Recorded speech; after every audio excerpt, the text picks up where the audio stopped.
Šobrīd vislielāko risku Latvijas tēlam ir nodarījis tieši konkrēti Zanda Kalniņa-Lukaševica. Tas, ka Eiropas padomes parlamentārajā asamblējā, pateicoties jūsu iniciatīvai, ko jūs inicējāt, tiek veikts deklarācijā labojums. Un jūs sakāt, ka Latvijas parlaments šobrīd ar 55 deputātiem nobalsojot, šis balsojums ir Krievijas iespējā, tas nav reputācijas graušana?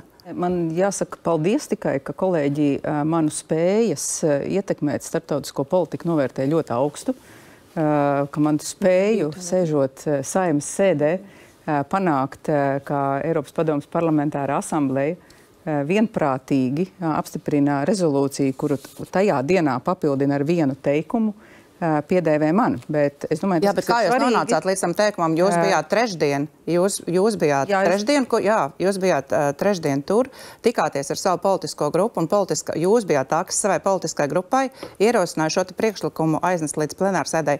Tad, kad jūs jau bijāt atgriezies Latvijā, jūs Latvijā atgriezāties trešdien, bet trešdienas rītā jūs bijāt iniciators šim te, un es uzskatu, ka tā ir tieši Latvijas tēla graušana. Šajā rezolūcijā, kas sauc Krievijas jaunie draudi Eiropas demokrātijām, tika iekļauts sekojošs viens teikums, kuru asamblējai nolasīja asamblējas prezidents. Un šis teikums ir sekojošs.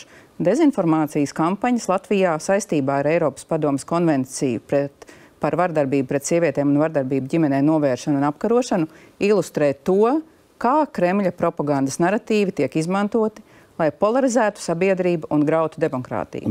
Un mani kolēģi uzskatīja par ļoti teikumu, kurš taisa kampaņu? Naratīvs ļoti lielā mērā ir nācis no Krievijas. Ir vairāki cilvēki, kas tiešām ir noticējuši tiem mītiem un māņiem ap šo konvenciju un labticīgi domā, ka viņa rada kādas problēmas Latvijai.